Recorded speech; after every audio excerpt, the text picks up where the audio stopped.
Muy bien, mis queridos hermanos, entonces vamos a comenzar el día de hoy y vamos a pedirle a nuestra hermana, a nuestra hermanita Reina, que pueda ayudarnos con las preguntas, el cual vamos a pedir que pueda ponerlo en pantalla completa. Muy bien, comenzamos entonces.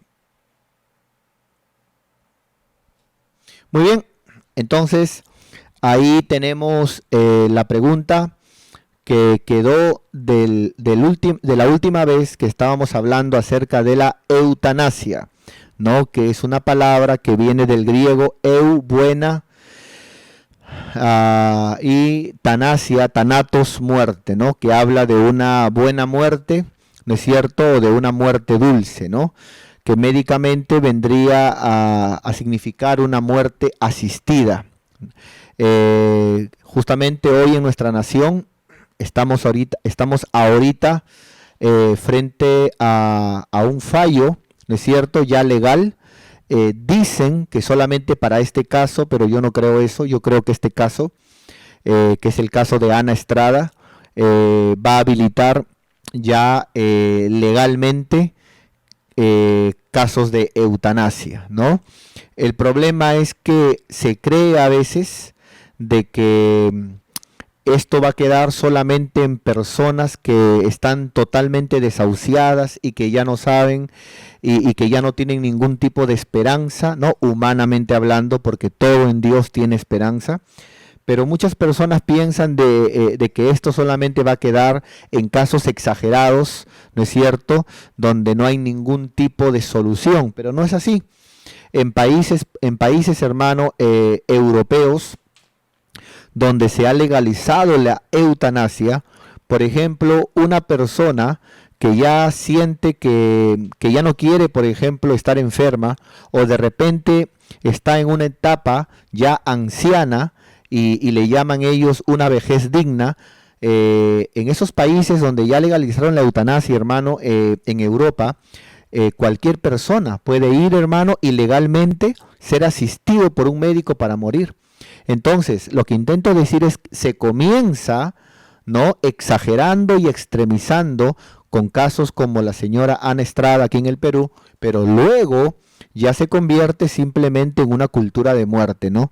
Donde todo aquel que se siente mal, todo aquel que de repente no quiere llegar a una vejez, o todo aquel que simplemente hasta tienen problemas de repente, pueden hasta tener de repente algún problema psicológico de depresión, simplemente pueden ir y pedir asistencia médica para legalmente, digamos, morir, ¿no? Entonces, esas son leyes de muerte, ¿no? Es como la ley del aborto, de la misma forma. Entonces, en ese momento, nuestra amada sierva, nuestra amada líder, eh, el cual aquí dice Repostería Mari, ¿no? Pero es nuestra líder Sonia Manya.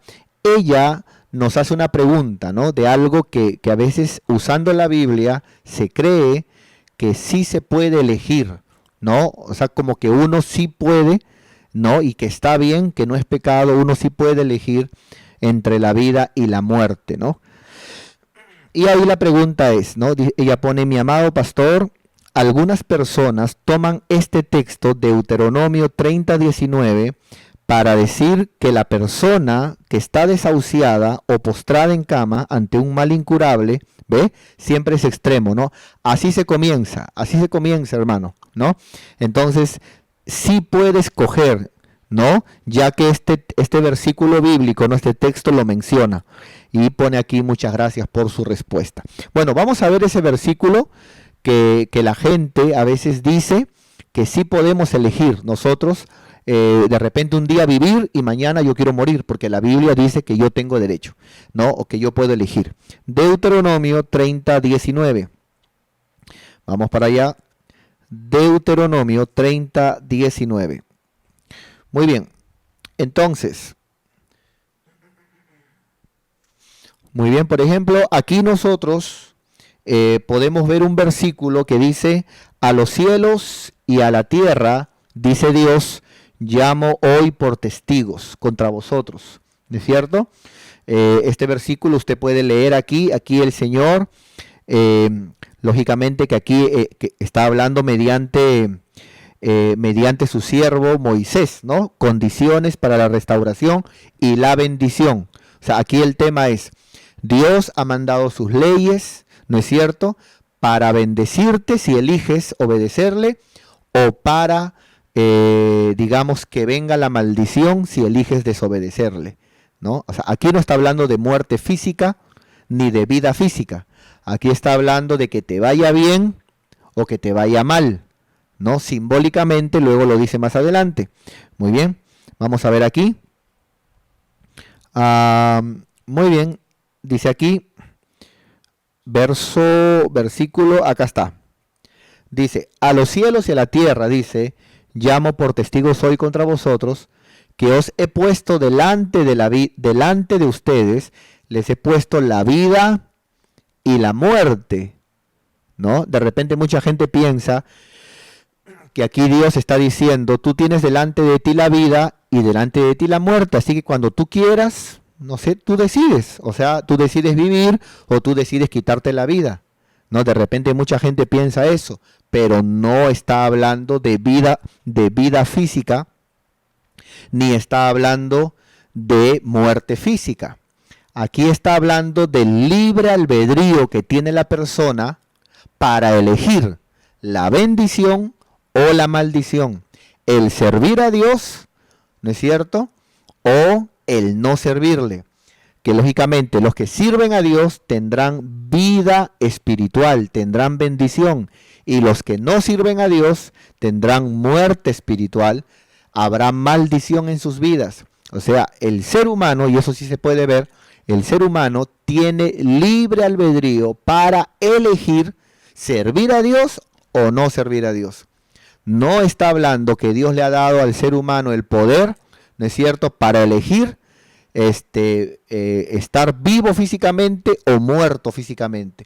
Porque si así fuera, entonces los que matan, los que asesinan, tendrían este versículo como su derecho. Yo tengo derecho a elegir, ¿no es cierto?, no solamente la vida o la muerte para conmigo, sino que yo quiero que mi enemigo muera. Porque acá dice, ¿no es cierto?, que Dios ha puesto delante de mí la vida y la muerte, y yo puedo elegir, y si mi enemigo está vivo, yo elijo la muerte para él. Pero no está hablando de vida física, ni de muerte física. Está hablando de bendición y maldición, elegir servir a Dios o elegir desobedecer a Dios, vida espiritual o muerte espiritual si lo desobedecemos.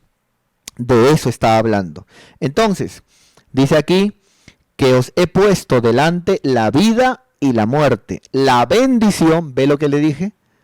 O sea, no está hablando de algo físico, de muerte física, vida física, sino simbólicamente hablando, ¿no? Está simbolizando a la bendición o a la maldición que tenemos en nuestro libre albedrío para elegir servir o no servir a Dios. Escoge pues, ¿ve? No es un asunto de morir o de vivir, es un asunto de elegir servir a Dios o no servir a Dios. Escoge pues, nuevamente usa la analogía de la vida, la simbología, ¿no? La tipología, ¿no es cierto? La vida para que vivas tú y tu descendencia, o sea, que te vaya bien a ti y a tu descendencia. De eso está hablando, ¿no? Muy bien. Para que me entiendan un poquito mejor, vamos a ver un ejemplo desde el principio en el Antiguo Testamento y a ver si de repente vemos otro ejemplo en el Nuevo Testamento, para que me entiendan bien. Entonces vuelvo y repito, aquí no está hablando de la vida física o de la muerte física. Está hablando de si yo elijo servir a Dios, tendré vida espiritual, bendición, ¿no es cierto? Y si yo elijo no servir a Dios, me irá mal, muerte espiritual, ¿no es cierto? No física, maldición. Eso lo vemos desde el primer capítulo, ¿no? Desde el tercer capítulo de Génesis, cuando Adán desobedeció, ¿no es cierto? Cuando Adán y Eva desobedecieron a Dios.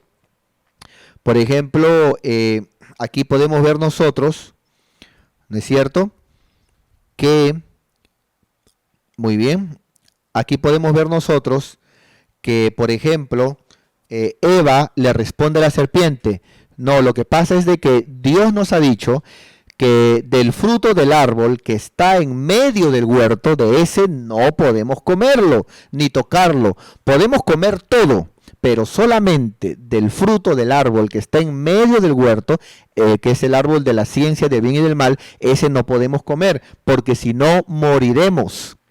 Ahora pregunta, ¿morir físicamente o morir espiritualmente?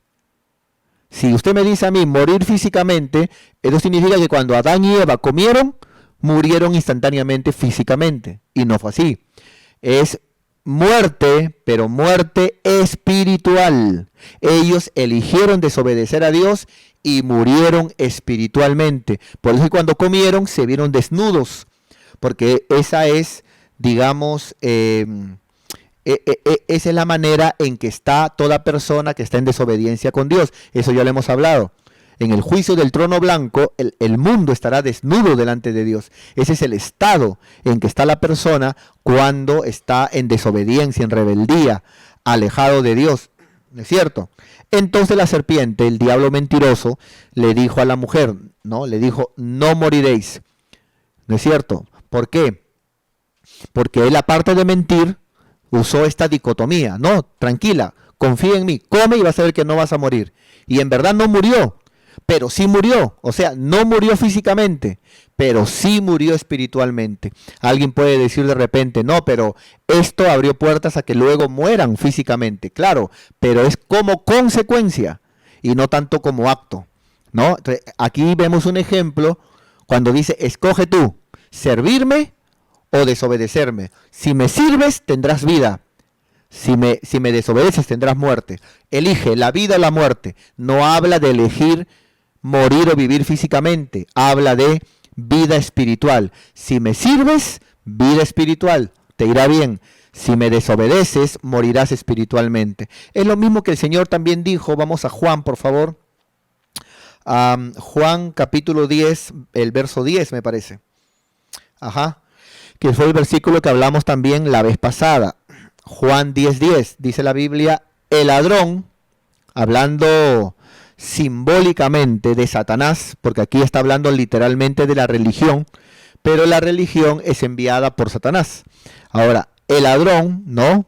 Satanás no viene sino para hurtar, matar y destruir. Ese es el proceso del maligno. Hurtar, primero roba, ¿no? Cuando tú le dejas que te robe, te mata y luego te destruye hasta la generación. Dice, pero Cristo dijo, pero yo he venido para que tengan vida. Pregunta, ¿a quién le está hablando aquí? ¿Le está hablando a gente muerta o a gente que le está oyendo y que le está viendo? Le está hablando a gente viva, no le está hablando a gente muerta. Entonces, ¿cómo le puede decir yo he venido para que tengan vida a gente que tiene vida? Ah, es que no está hablando de vida física, bios.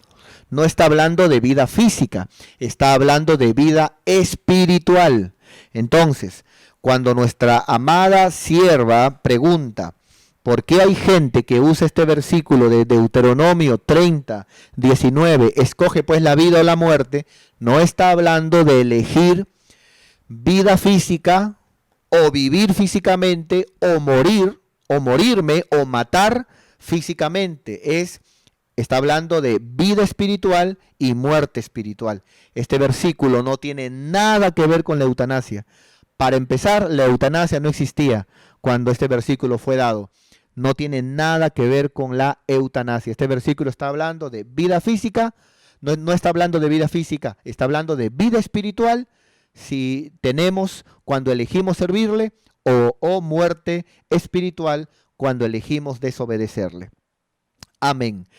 Muy bien, mis queridos hermanos, espero que se haya entendido. Espero que se haya entendido. Siguiente pregunta, por favor. Muy bien. Y aquí nuestra hermana Madeleine Barreto, cuando se hizo también la pregunta acerca de si en el cielo vamos a reconocer personas o tendremos recuerdos, ¿no? En el cielo. Y bueno, si quieres saber la respuesta, puedes buscarla en nuestro canal de YouTube, ¿no es cierto? Y ahí puedes encontrar esa respuesta. Muy bien, Entonces, nuestra hermana Madeleine Barreto pregunta de la siguiente manera, pastor, pregunta ella, ¿y tendremos recuerdos tristes?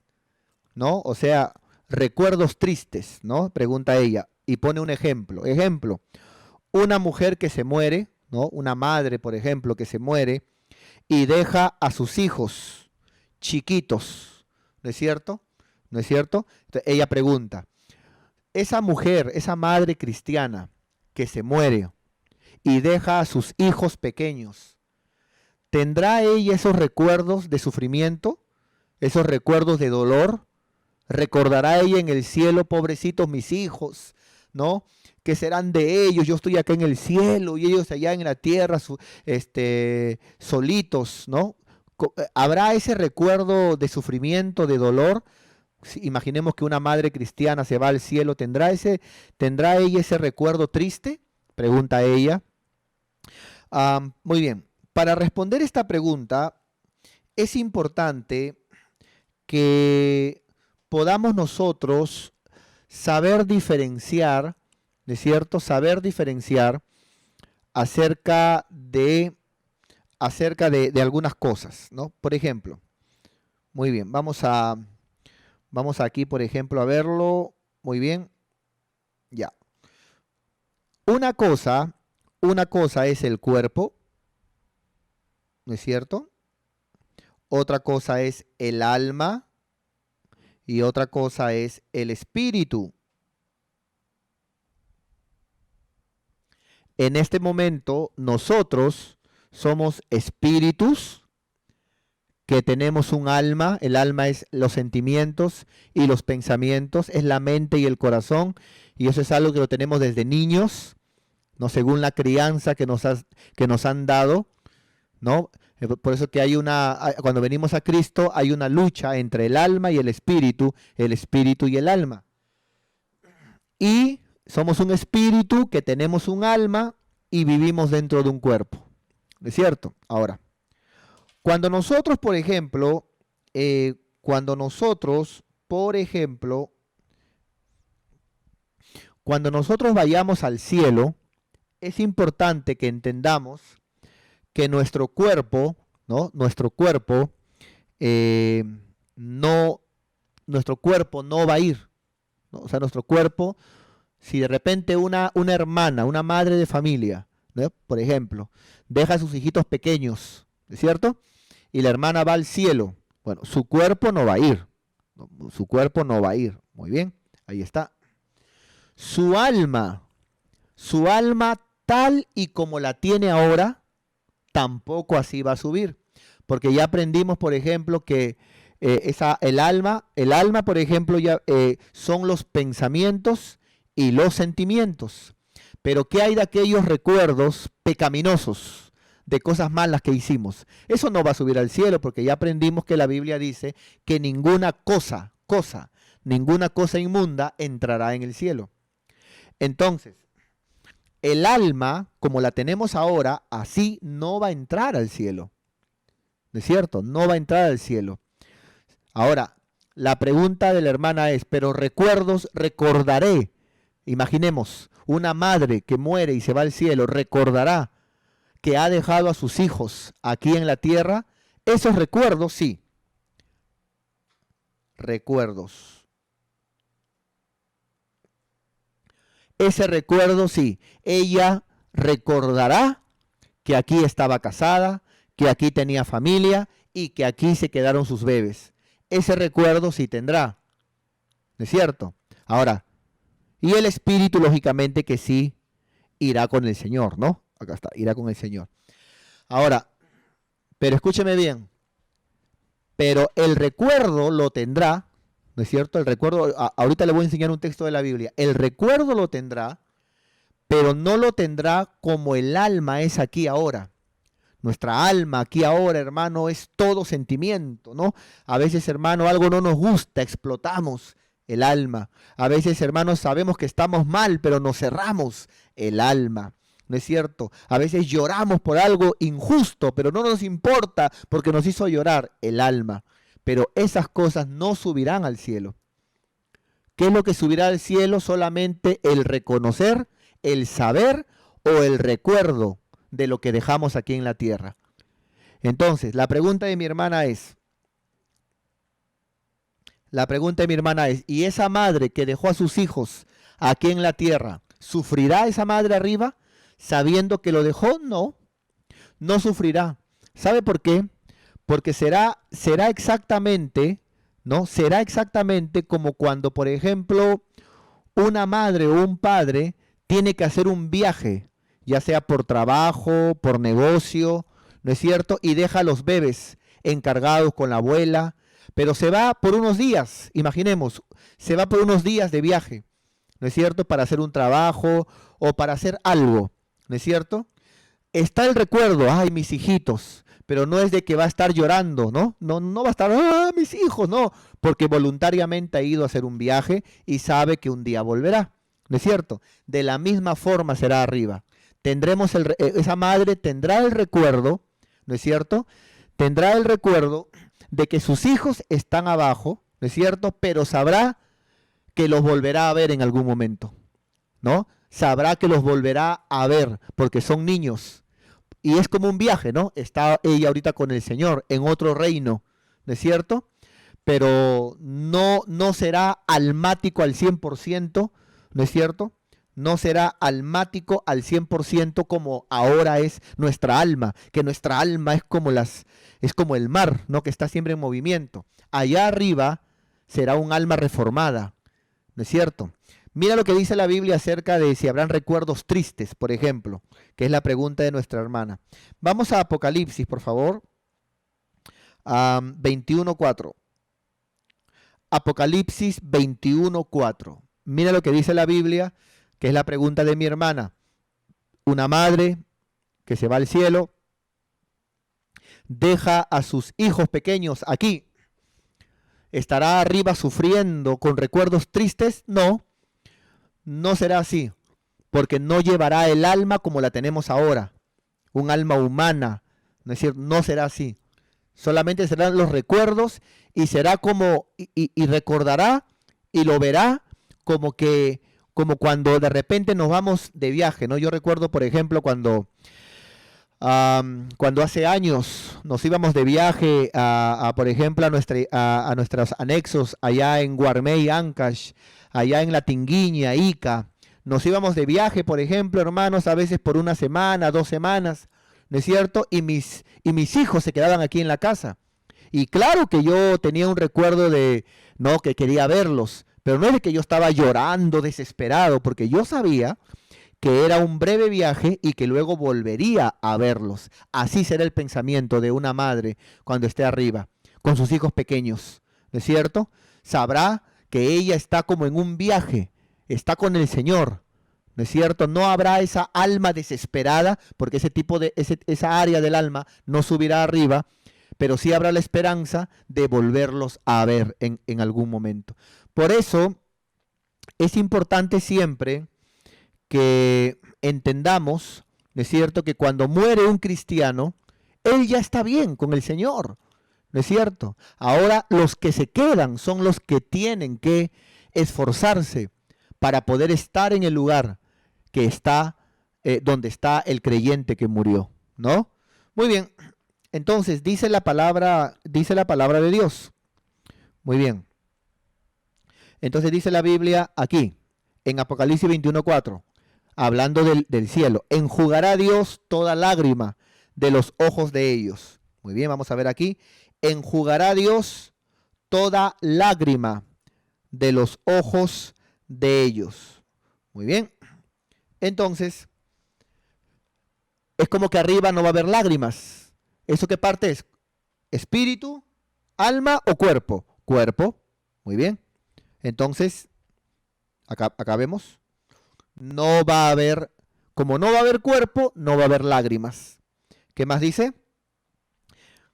Y ya no habrá muerte. ¿Por qué arriba no van a haber cementerios? ¿Por qué arriba no va a haber velorios? ¿Por qué arriba no va a haber muerte? ¿Por qué? Porque el cuerpo no va a subir arriba. Recibiremos cuerpos glorificados, pero el cuerpo no va a subir. ¿Es cierto? Muy bien. Entonces dice, no habrá lágrimas, no habrá muerte, ni habrá más llanto. ¿Dónde pertenece el llanto? Pertenece al cuerpo. Muy bien. Luego dice la palabra, ni clamor, cuerpo, ni dolor. ¿En dónde pertenece el dolor que habla aquí? Que habla de un dolor, de un dolor interno, pertenece al alma, dolor, ¿no es cierto? Al alma. Entonces lo que está diciendo aquí es que esa área del alma, ¿no? De la desesperación, del dolor que ahora tenemos, esa área del alma no subirá, no estará con nosotros, pero sí estará el área del recuerdo. ¿Y cómo lo tomaremos cuando un padre o una madre de repente muere y quedan sus hijos pequeños en la tierra? Allá arriba lo veremos como que estamos en un viaje, ¿no es cierto? Por eso la Biblia dice, bienaventurados los que mueren en el Señor. Y la tarea es para los que están aquí, para buscar a Dios y estar donde está ese familiar. Muy bien, ¿qué más dice la Biblia? Dice la Biblia, ni dolor, porque aquellas cosas, ¿no? De la primera vida pasaron, dice la palabra de Dios. Espero que se entienda, ¿no? Estoy enseñándolo así, bien, con pizarrita, con versículo, explicándolo, ¿no es cierto? Espero que se entienda. Muy bien, volvamos a la pregunta de nuestra hermana entonces, aquí, ¿no es cierto? Entonces nuestra hermana preguntó si habrán recuerdos tristes para una madre que muere y en el cielo podrá recordar y si recuerda tendrá tristeza, no tendrá tristeza porque no habrá dolor arriba, pero sí recordará en un sentido como de un viaje, pero no habrá dolor arriba. Por eso que la tarea no es el que está arriba, los que quedamos aquí, ¿no? Los que quedamos aquí. Muy bien, siguiente pregunta, por favor. Siguiente pregunta, por favor. Muy bien, entonces, y ahí tenemos otra pregunta, y esta pregunta nos la hicieron desde el Instagram, que tenemos también de nuestra amada iglesia. Si tú tienes tu Instagram y de repente te gusta participar del Instagram, quiero animarte a que también puedas, no sé cómo se llamaría ahí, unirte, ¿no? Seguirnos también, ya que tenemos también en el Instagram, también tenemos la gloria de Dios, ¿no? ¿Así se llama? ¿No? Se llama la gloria de Dios, ¿no es cierto? Entonces te invitamos para que puedas, sí, así se llama, la gloria de Dios, ¿no? Síguenos también en Instagram y aquí una persona que no congrega con nosotros, ¿no es cierto? Nos pregunta de la siguiente manera. Hola, nos pregunta él. Necesito un milagro, ¿no? Ya somos dos. Unos necesitan milagros económicos, familiares, milagros de salud. Otros necesitan milagros familiares, otros milagros laborales, o de repente económicos, para ser más directos, etc., ¿no? Pero acá dice que necesita un milagro. Y luego pregunta a él, ¿no?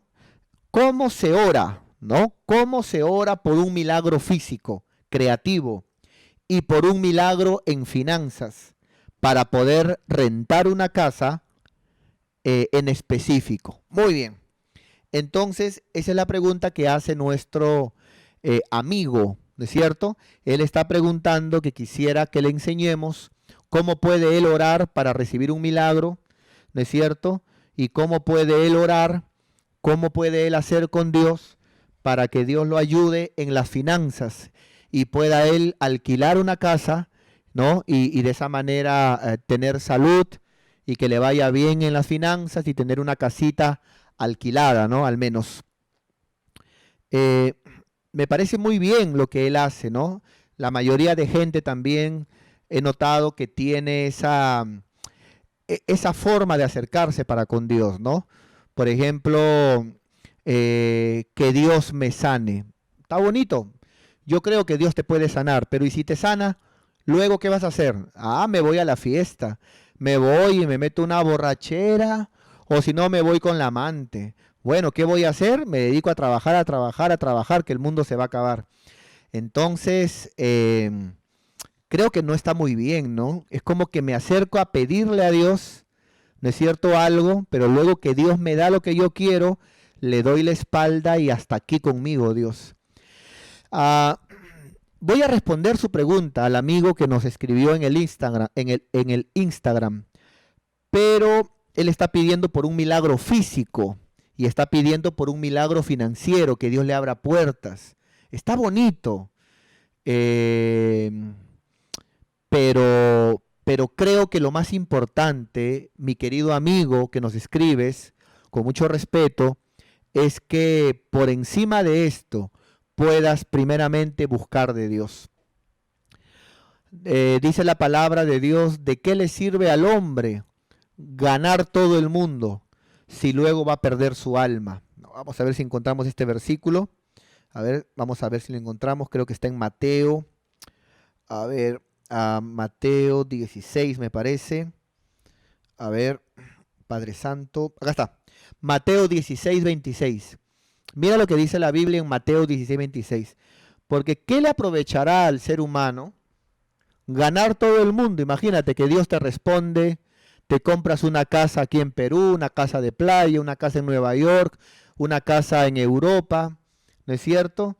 Y al final de repente quieres un milagro en tu cuerpo, Dios te sana y logras tener dinero, pero ¿de qué te sirve ganar todo el mundo si al final lo más importante lo vas a perder, que es el día que estés delante de Dios, te vas al infierno? Yo quiero aconsejarte, está bien buscar a Dios para que te sane, está bien buscar a Dios para que te ayude, pero es más importante buscar a Dios para servirle, para enamorarte de Él, para rendirte ante Él, para conocer de Él y en el proceso que Él pueda sanarte, que Él pueda bendecirte y que Él pueda ayudarte. Entonces, nuestro hermano, que es un anónimo, nos pregunta, ¿no? Hola, necesito un milagro. Eh, ¿Cómo se ora por un milagro, no? ¿Cómo se ora por un milagro físico creativo? ¿No? Un milagro físico creativo es cuando, por ejemplo, alguien, imaginemos, no tiene un brazo y Dios no es que tenga que sanarlo o hacer un milagro, sino un milagro de volver a crear, ¿no? Ese es un milagro creativo. Entonces no sé si él le han explicado o conoce un poquito la palabra de Dios. ¿Cómo se ora por un milagro físico creativo y también por un milagro en las finanzas para poder rentar una casa en específico? Pero noten ustedes, mis hermanos, que en ninguna parte de su plan él dice, y también cómo puedo orar para que Dios toque mi corazón, cómo puedo orar para que Dios me cambie, para que haga de mí un hijo suyo y para poder servirle y por medio de mí que venga mi familia, ¿no es cierto? Y también para poder agradarle. Note que no dice eso, no dice eso. Y ya les dije con el texto mencionado que lo más importante es eso. Pero para responderle su pregunta, hay un versículo que hace años el Señor nos dio a nosotros en especial.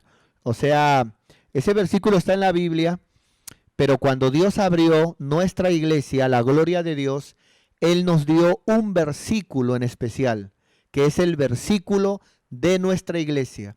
Y ese versículo responde tu pregunta, querido amigo. Vamos a verlo. No sé cuántos hermanos sabrán cuál es el versículo de nuestra iglesia. ¿Cuál es el versículo donde aparece el nombre de nuestra iglesia? ¿Cuál es el versículo con que Dios, cuando nos dio ese texto, supimos cuál es el nombre? Porque no crea usted que la gloria de Dios es algo que su pastor lo puso porque dijo que estaba bonito. Cuando antes de abrir la obra, le orábamos a Dios y le decíamos: Señor, dinos, ¿no? ¿Qué nombre va a ser el nombre que le pongamos? Y en ese momento el Señor nos da un sueño y cuando yo entro a un templo, veo ahí grandazo el nombre de la iglesia con el versículo ahí. Y ahí quedó, abrí el texto, abrí el versículo y cuando abrí el versículo, hermano, ahí decía la gloria de Dios, ¿no? Así que no sé cuántos hermanos saben cuál es nuestro versículo.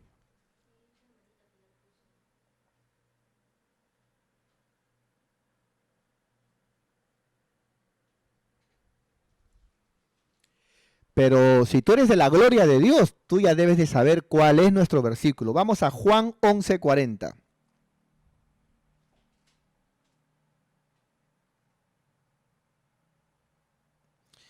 Ahora, la pregunta iba más o menos diciendo cómo se ora. Pero no existe una fórmula de cómo orar. O sea, por ejemplo, tienes que gritar o tienes que decir santo, santo, santo, santo, santo, santo, santo. O sea, no existe una forma, no existe una forma de, una fórmula. Lo que sí existe es que el Señor dice, cada vez que ores al Padre, hazlo en el nombre de Jesús, ¿no es cierto? Y también que lo hagas con fe. Por eso dice la Biblia que todo aquel que se acerca a Dios crea que le hay, ¿no es cierto? Esas son cosas importantes para con Dios, ¿no? Ahora, la oración verdadera, según la Biblia, es la oración sincera. O sea, lo que te salga del corazón, ¿no? Hola papito, hola Dios, Padre, aquí estoy. Tú conoces, habla con Él, sé sincero, si Él te conoce. La oración sincera es la oración verdadera. Cuando ores, sé sincero, nada más. Ahora, pero sí, este versículo nos enseña cómo orar para poder ver un milagro, para poder experimentar un milagro de parte de Dios. Aquí Jesús iba a resucitar un muerto. Aquí el Señor iba a resucitar un muerto. Y la gente estaba pues que no creía, ¿no? Por eso que Jesús lloró al ver la incredulidad de la gente. Entonces Marta y María, las hermanas de Jesús, en algún momento le dijeron, Señor, si tú hubieras estado aquí, mi hermano no hubiera muerto. Y Jesús dijo, no, tú crees solamente, cree que va a resucitar.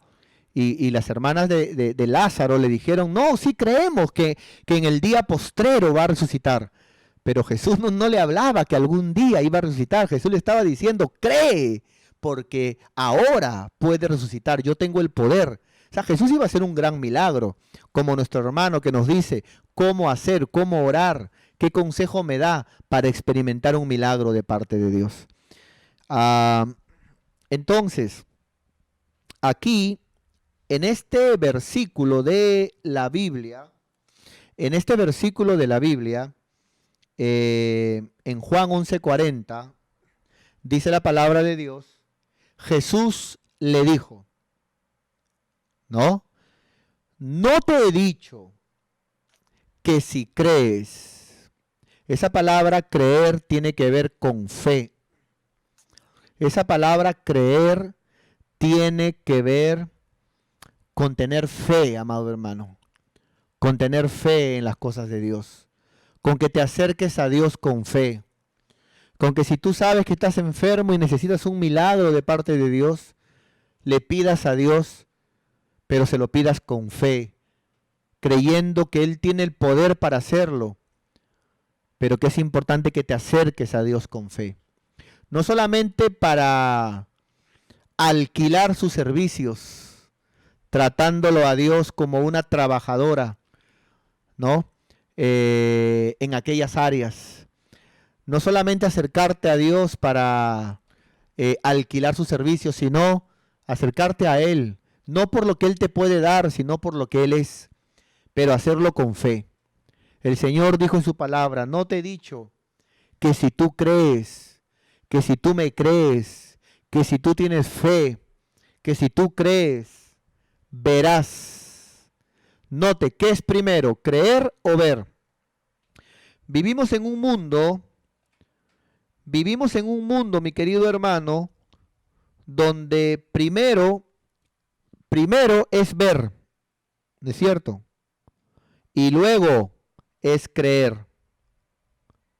Tanto es así que el mismo apóstol de Jesucristo, Tomás, dijo, ver para creer.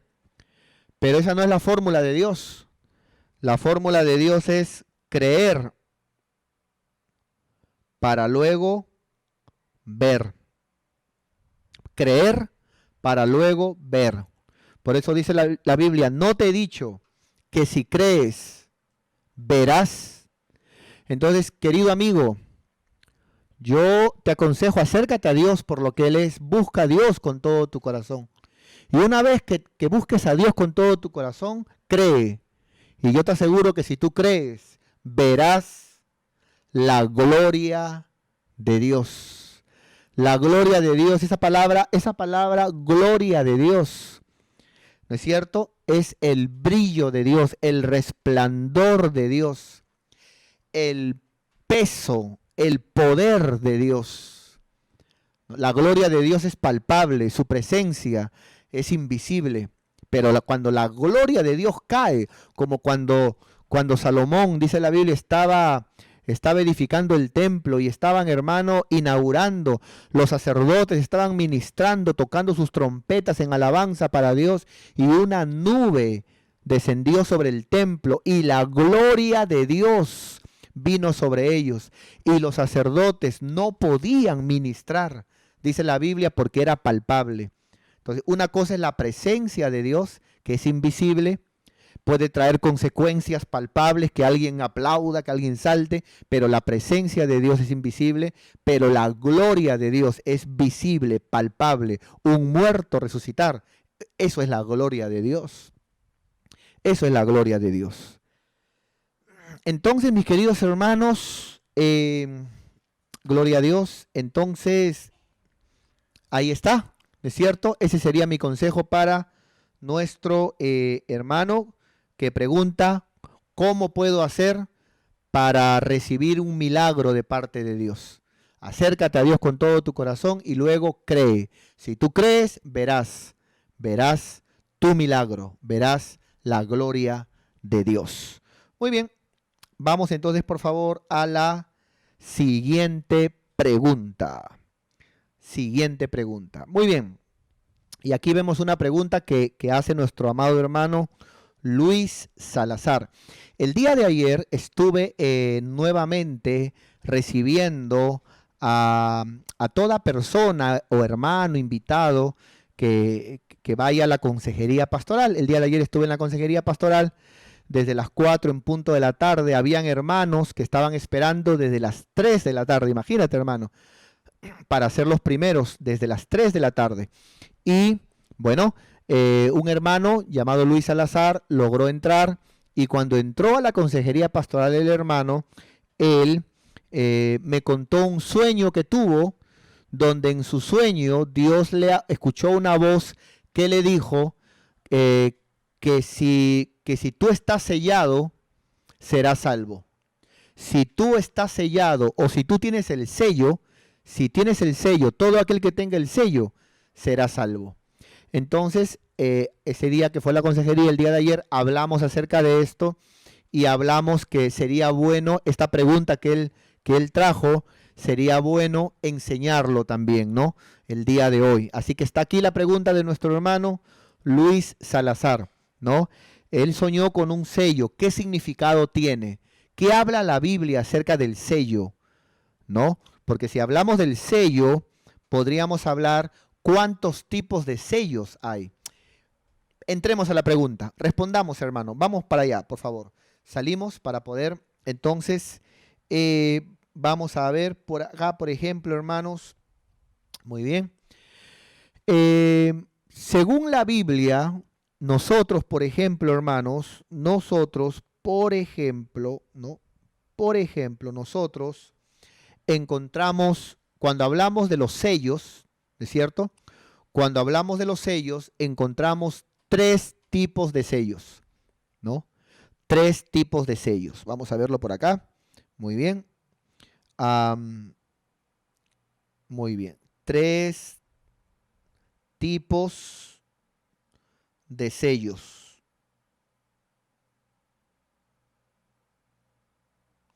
Muy bien. Entonces, El primer sello, perdón, el primer sello es bueno. El segundo ya no es tan bueno. Y el tercero es malo. Vamos a verlo. Por ejemplo, a ver aquí. El primer sello es bueno, ¿no? Y ese sello, eso lo encontramos en Efesios capítulo 1. A ver, permítame verlo. A ver, ¿qué versículo sería? Vamos por acá, por acá, por acá. Efesios 1. A ver si lo encontramos por aquí, por aquí. Acá está. Efesios 1:13. Ahí me confirman si se puede ver. Si se ve bien los colores que estoy usando, ¿no? Efesios 1:13. Este primer sello es bueno. El segundo sello que encontramos en la Biblia ya no es tan bueno, pero tampoco es malo, pero no es tan bueno. Ese sello lo encontramos, vamos a verlo por aquí.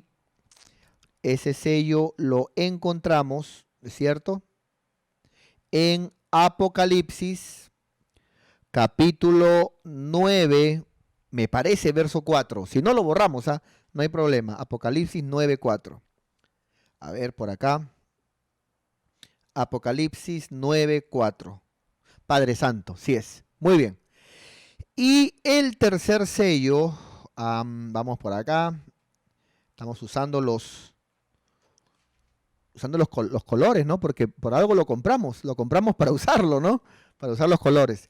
El tercer sello está en Apocalipsis 13, me parece 16. Me parece 16. A ver, vamos a verlo. 13, me parece 16. Sí, sí es. Ahora sí. Entonces, mis queridos hermanos, la Biblia habla de tres tipos de sellos, ¿no? Tres tipos de sellos. El primer tipo de sello está en Efesios 1:13, ¿no? El segundo tipo de sello está en Apocalipsis 9:4 y el tercer tipo de sello en Apocalipsis 13:16. Veamos el primer tipo de sello en Efesios 1:13. Efesios 1:13. Vamos para allá.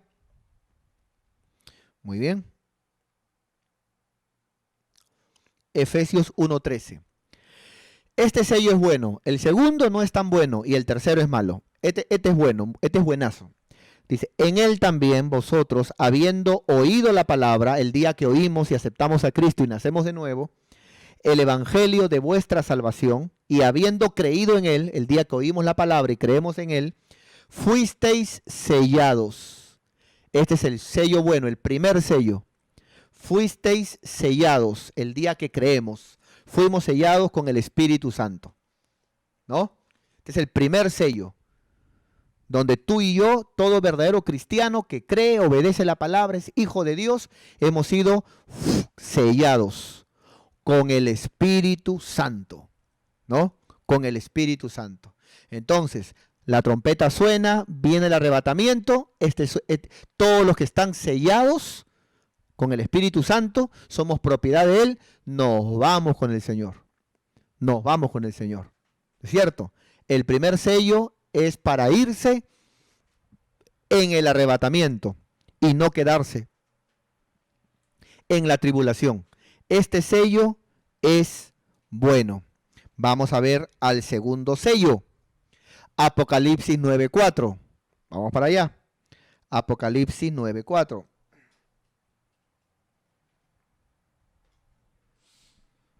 En Apocalipsis 9:4, aquí ya se desató la tribulación. Aquí hay cristianos que se han quedado juntamente con los judíos, pero aquí hay cristianos que se han quedado. Los del primer sello se fueron con el Señor en el arrebatamiento. Los cristianos que se quedaron para la tribulación, aquí están. Cuando dice la Biblia que el abismo se abrirá y de la tierra saldrán criaturas que atormentarán a los hombres. Y mira lo que dice la Biblia, este es el segundo sello. El primer sello es buenazo. Este sello no es tan bueno, pero tampoco es malo. No es tan bueno porque se supone de que no debieron haberse quedado cristianos, que serán sellados también, mientras que decidan no sellarse o marcarse con la bestia. ¿No es cierto? Serán cuidados, ¿no? Pero la voluntad de Dios no es que los cristianos se queden para la tribulación, es que se vayan en el arrebatamiento. Entonces dice, y se les mandó a estos escorpiones, criaturas que saldrán en tiempos tribulacionarios, se les mandó que no dañasen la hierba del campo, de la tierra, ni tampoco que dañasen cosa verde alguna, ni a ningún árbol, dice la Biblia, sino se les mandó que solamente dañasen a los hombres que no tuviesen el sello de Dios en sus frentes. Indudablemente, ¿no es cierto? Está hablando aquí de Israel, que será una piedra en el zapato para el gobierno del anticristo, ¿no? Y también está hablando aquí de cristianos que se quedarán en tiempos tribulacionarios también. Entonces, primer sello, todos los que aceptan a Cristo en este momento, ¿no es cierto? El Señor viene, nos vamos con el Señor. Los que se quedan para la tribulación, y mientras que ellos digan, yo no me voy a dejar marcar por el anticristo, y yo no voy a servir a la bestia, y no importa que me maten, ellos también serán sellados, guardados en la tribulación. No es como el primero, no es tan bueno, pero al menos tampoco es malo, ¿no? Y luego viene el tercer sello, ¿no? Apocalipsis 13, 16. Apocalipsis 13, 16. Muy bien. Dice la palabra de Dios en Apocalipsis 13, 16. Y hacía que a todos, pequeños y grandes, aquí ya estamos hablando ya no de nosotros que somos sellados o marcados por el con el Espíritu Santo para irnos en el arrebatamiento, ni tampoco el segundo sello, que en tiempos de tribulación los que se quedan y decidan dar su vida por el Señor también serán sellados para ser guardados, aunque muchos tendrán que morir, ¿no es cierto? Acá habla de un tercer sello o marca, depende de la versión. Reina Valera le llama marca, pero también es sello. Y hacía que a todos, pequeños y grandes, ricos y pobres, libres y esclavos, se les pusiese una marca o sello en la mano derecha o en la frente. Entonces, hablamos de tres sellos o tres marcas. El primero, buenazo, el que tenemos tú y yo, sellados con el Espíritu Santo. Nos vamos con el Señor. Somos propiedad del Señor. ¿Es cierto? El sello, por ejemplo, habla de que en aquellos tiempos, cuando la gente tenía ganado, tenía caballos, ganado, le ponían el sello de su nombre, ¿no? ¡Pah! ¿No? Imaginemos, JC. Entonces, cuando alguien veía por ahí un caballo o un ganado con la marca, ¿no? JC, ese es el señor José Camasca, sabían. Y podían devolverlo, porque era propiedad de él. Nosotros hemos sido marcados, sellados por Dios con el Espíritu Santo. Primer sello, nos vamos con el Señor. Hay algunos cristianos flojitos, cristianos, digamos, que están en pecados ocultos, etc., que se quedarán para la tribulación, pero ahí despertarán y querrán hacer las cosas bien y serán sellados en tiempos de tribulación. No es tan bueno como el primero, pero al menos tampoco es malo. Pero no tengas este, tengamos este nomás. Y el tercero sí es malo, que es todo aquel que en los tiempos de tribulación se dejará marcar por el anticristo para poder comprar medicina en la farmacia, para poder comprar alimento, para poder trabajar, para poder comprar y vender, etc., etc., en aquellos tiempos donde así será el sistema del mundo, ¿no? Así que esos tres tipos de sellos. A lo que mi hermano soñó, nuestro hermano Luis Salazar, y que él preguntó, ¿no es cierto?, en su sueño, Dios le dijo, oyó una voz que le dijo, mientras tengas el sello serás salvo. Está hablando del primer sello, ya que nuestro hermano es un cristiano fiel y que está siempre sirviendo al Señor. Pero hoy te enseño estos tres tipos de sellos que la Biblia habla. Gloria a Dios. Muy bien. Entonces, seguimos, por favor. Vamos a ver aquí una penúltima pregunta. Y vamos terminando. Penúltima pregunta. Aquí nos preguntan por nuestro número de contacto, ¿no? Nos preguntan, ¿puede un cristiano vender cerveza o cigarro? O sea, ¿puede, por ejemplo, un creyente, un cristiano, alguien que de repente conoce la palabra, va a una iglesia, va a una célula, se llama cristiano, puede vender él cigarros ambulantes en la calle o de repente vender cerveza en estos tiempos? O si tiene una tienda, ¿puede un cristiano vender cerveza o cigarro? Bueno, yo creo que la, la respuesta es está muy expuesta, ¿no? La respuesta es entendible para todos, ¿no? Yo creo que hasta un inconverso, hasta un mundano, si ve a un cristiano vender cerveza, licor, cañazos, salta para atrás, o cigarros, o hasta droga, yo creo que cualquier mundano diría, ¿no? Y así se llama hermanita o hermanito.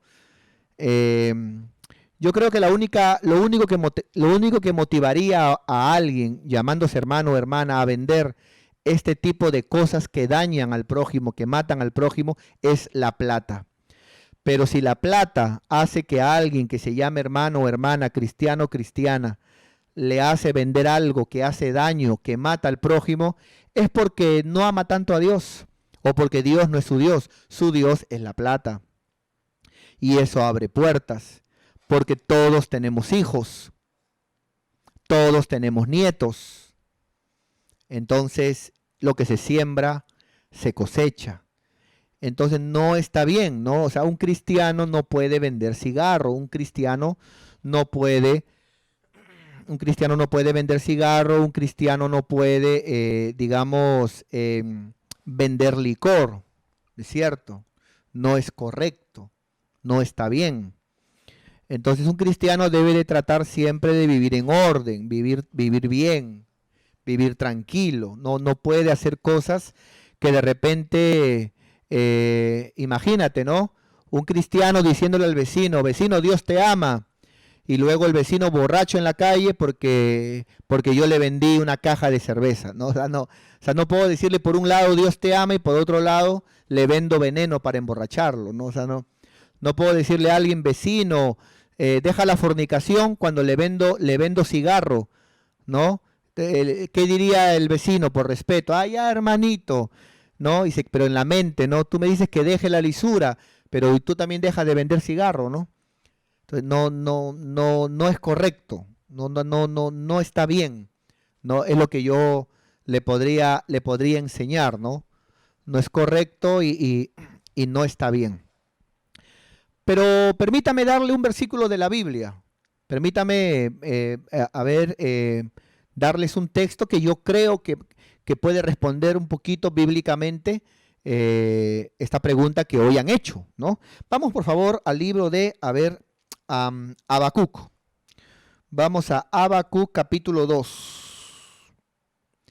Habacuc capítulo 2. A ver, permítame por acá, por favor. Muy bien.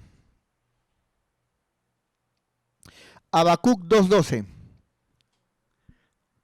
Habacuc 2:12.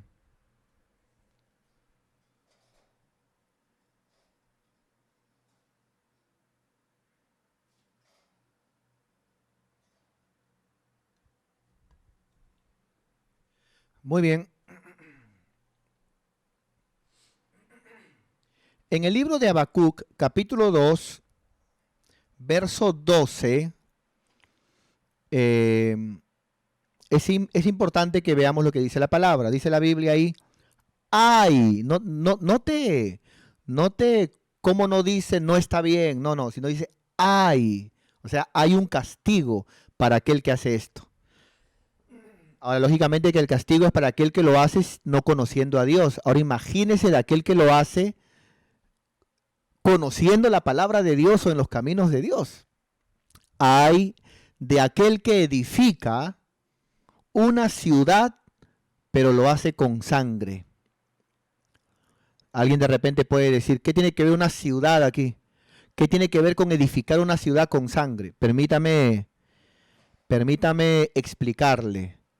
Este versículo está hablando aquí, ay de aquel que edifica, por ejemplo, que levanta su casa, que construye cuartos, sus paredes. Ay de aquel que levanta una casa, no, llamémosle no una ciudad. Ay de aquel que edifica su casa, que levanta su casa, pero vendiendo drogas, vendiendo licor, vendiendo cigarro. O sea, tiene plata, pero vendiendo vicio,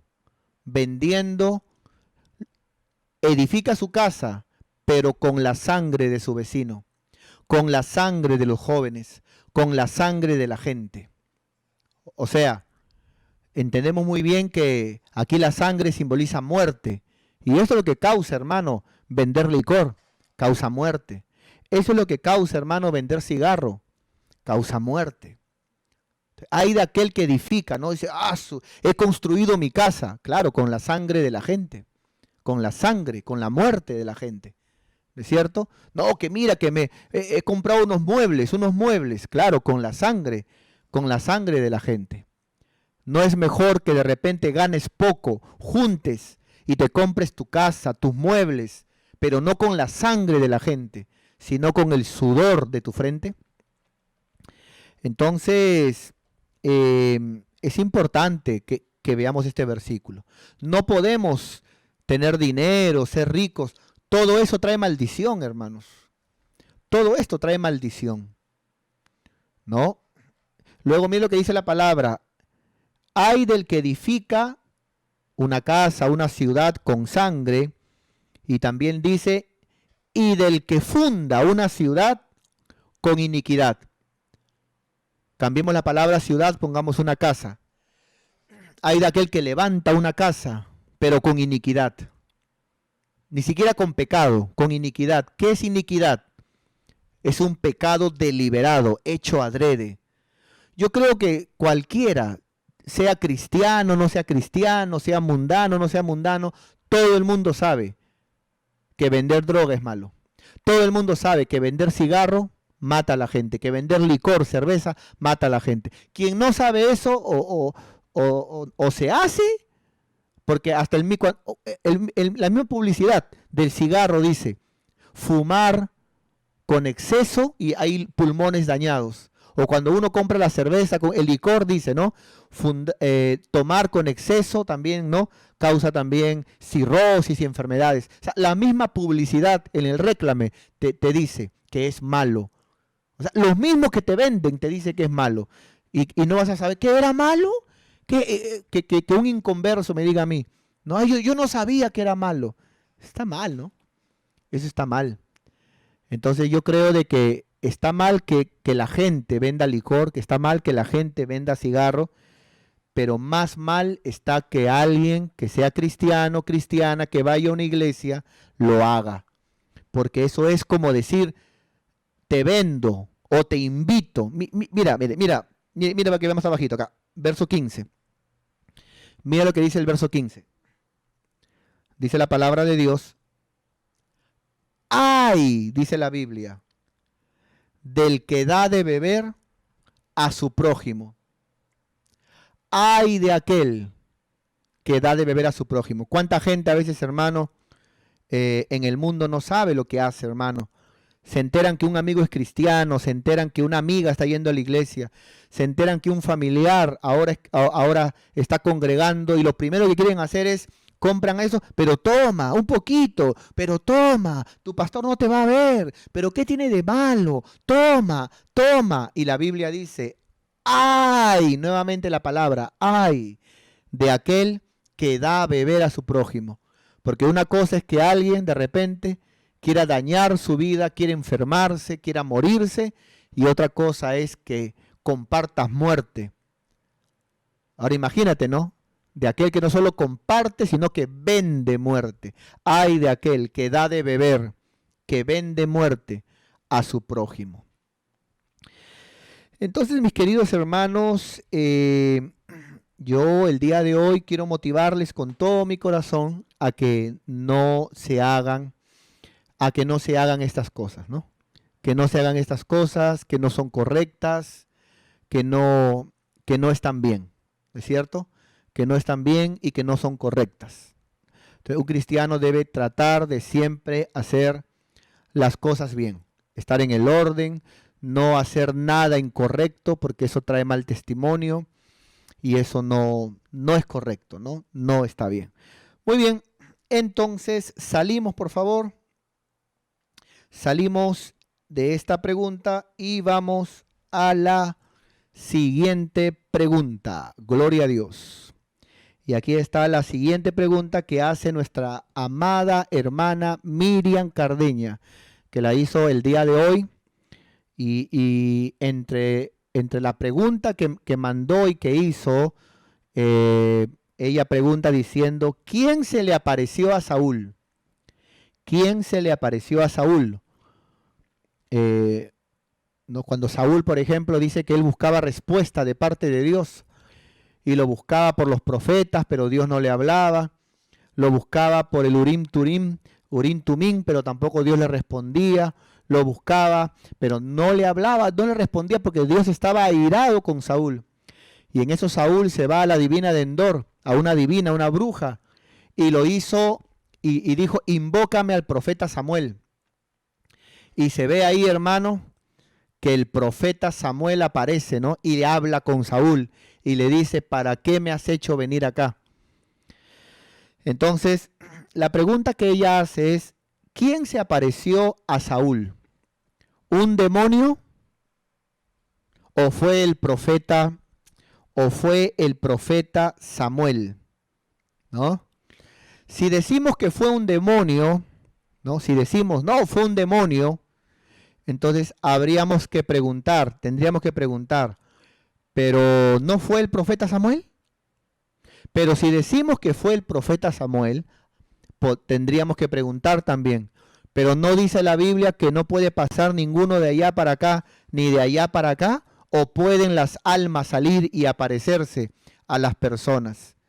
Y si pueden hacer eso, ¿Dios respaldó a la bruja que hizo la aparición?